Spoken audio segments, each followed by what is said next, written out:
A man who recently visited West Africa and had a high fever and gastrointestinal symptoms was placed in isolation at a New York hospital on Monday and was being tested for possible Ebola, but likely didn't have it, health officials said.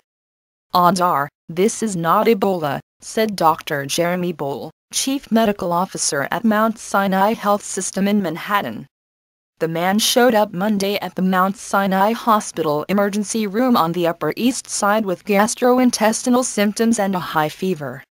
He recently returned from traveling in one of the 4 African countries where the deadly disease has been confirmed. Hospital officials said if the patient does have Ebola, it cannot be transmitted through casual contact on the subway or street. Officials say the patient is in strict isolation and is undergoing tests.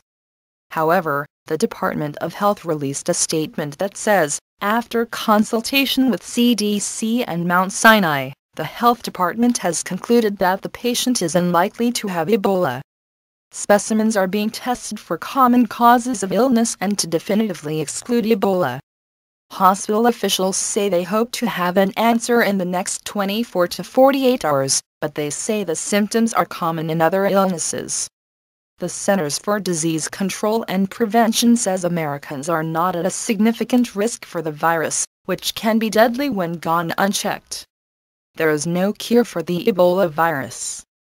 Symptoms can appear anywhere from 2 to 21 days after exposure, and include fever, headache, joint and muscle aches, weakness, diarrhea, vomiting, stomach pain and abnormal bleeding. There is a lot of confusion and misinformation around about how one contracts the virus. Ebola cannot be transmitted through the air. It is not a respiratory disease, like the flu. It's also not transmitted through contaminated food or water. Only through direct contact with the blood or other bodily fluids of an infected person who is showing symptoms can you contract the virus. Exposure to contaminated objects like needles can also put you at risk.